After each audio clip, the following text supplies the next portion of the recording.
The Coinceras channel is back, and we couldn't be happier about it. June has passed, San Diego is enjoying some sunlight, and the truth behind the digital revolution is now obvious to everyone. To demonstrate your enthusiasm for Ripple and XRP, all I asked was that you like, share, and comment with an X if the video piqued your attention. Introducing Ripple USD, a stablecoin that offers transparency and stability when used with the XRP ledger and its one-to-one USD backend. Your chance to obtain Ethereum will come later this year. We will provide a quick explanation of what is meant by the terms the real coin or Ripple coin, which are used to describe it. Over the last 2 days, over a dozen senators from both parties gathered in Washington, D.C., to discuss how to safeguard crypto users and provide transparent regulations for the cryptocurrency business.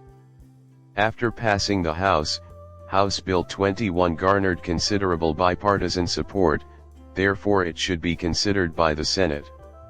It is heartening to see that the crypto vote is having an impact. Brian Armstrong, CEO of Coinbase, is just fantastic. He looks like a fighter to me. In my opinion, he is a staunch supporter of the business world. On top of that, we had seen him on the Hill previously. This morning, while perusing fintech finance news, I was compelled to share this article with all of you because we all have digital assets. It seems to me that no one else paid any attention to this. The Singapore Monetary Authority, the Bank of International Settlements, and the Singapore Innovation Center have all shared the blueprint for a climate risk platform that is being developed at the moment, therefore they are all contributing to this article. The consequences of climate change were also mentioned. In practice, what does the Bank for International Settlements task group entail? There has to be a proactive and adaptable approach immediately to help the global financial markets. Please describe Ripple. The interconnectedness of everything is really mind-boggling. This will stick in the minds of detail-oriented people like myself forever. No matter how much they hate us, our objectives have never been more apparent. Enemies will always find a way to hate.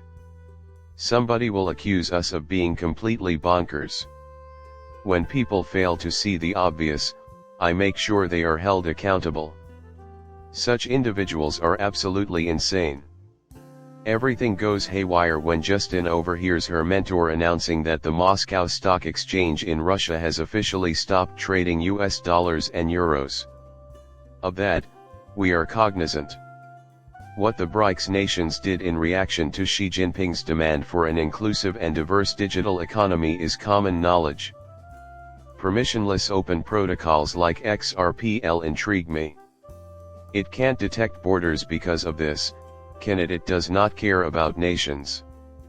This global network, which includes SWIFT, actual US dollars, actual British pounds, actual Japanese yen, and so on, will supply the digital backbone of the next monetary system. What are the best ways to connect with a national digital asset network that connects all banks, even the biggest ones?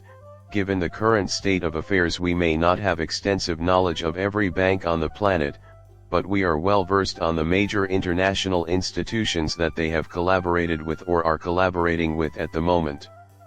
Although XRPL has been used by thousands of banks to execute transactions, the precise number of users is probably unknown because to the secrecy surrounding their non-disclosure agreements.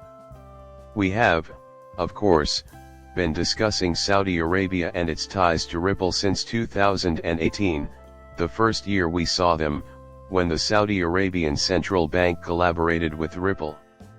Saudi Arabia has diversified its oil trade currencies to include the US dollar, euros, yen yuan, and the Chinese RMB because to the failure to develop a substitute pact for the 50-year-old petrodollar treaty. Eleanor Terra and Gary Gensler of the CFTC collaborated on the most current SEC report, which was also issued tomorrow. The Senate Appropriations Committee will hear from the chairperson at 10 a.m.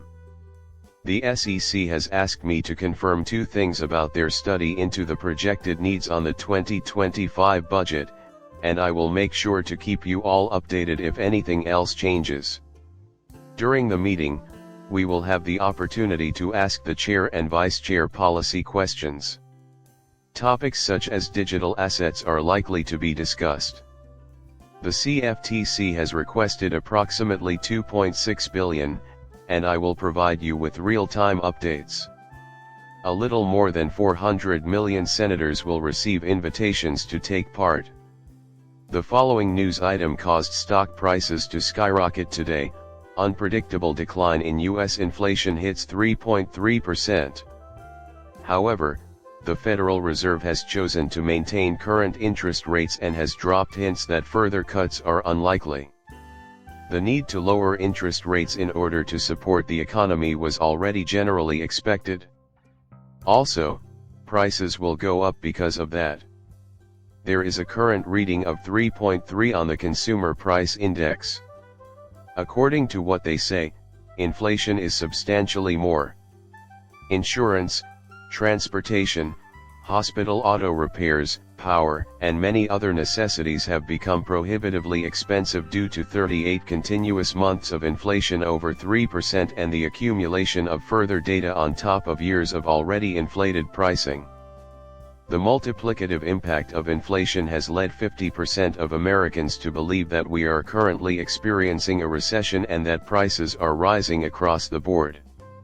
If you are even marginally involved in the cryptocurrency industry, you should be proud of yourself because many people can't save up for or invest in digital assets like XRP. The future of blockchain and the internet depends on its ability to integrate with other technologies.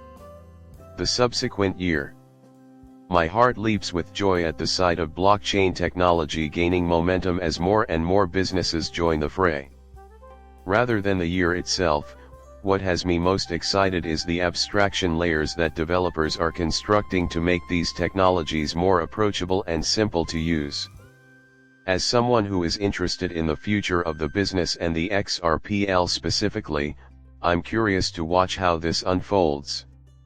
Consequently, they are paramount significance. Tom Orweller, you're doing fantastic work, and you require a compliant, transparent free stable currency. The Genuine article, Trembling Steady Coin. Who worked for Media Lab before joining Stellar as their product manager. Everyone you know should get this right away. Oh, please. The real Brad. Kenny Bradlin. The house. Behold. Starlight is a decentralized blockchain platform with a unique product market fit for real-world applications and the ability to produce real US dollars in 2024. It has to be looked into. I couldn't agree with you more. Regarding XRPL APAX, Ripple representative David Schwartz is a good resource, and financial innovation is at the forefront of great things. This roster is quite lengthy, so please take note.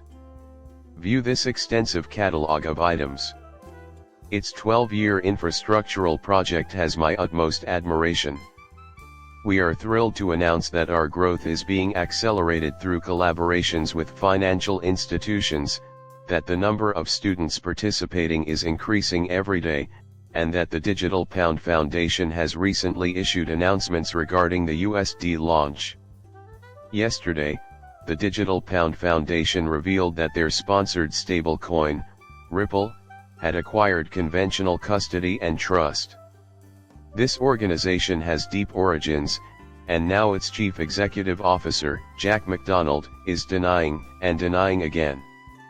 Together, DDC and the software vendor have established a partnership. The EN product will be introduced by our trio.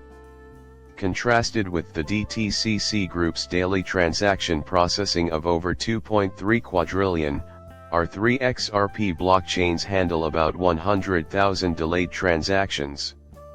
We have recently bought the distributed ledger technology that Corda developed. This made me laugh out loud, you guys. Maybe this isn't new to you. Have you heard of this before? I'm not sure. Greg was totally right. Share this tweet with your friends and followers. The exact day was June 16, 2011. In his subsequent remarks, he implied that I ought to have been more prudent in selling my 1,700 Bitcoin for 30 cents instead of the 6 pennies they were practically worth. At that point, the video cuts out altogether. I would be incredibly grateful if you could subscribe and like my channel. Pray, I beg you, depart.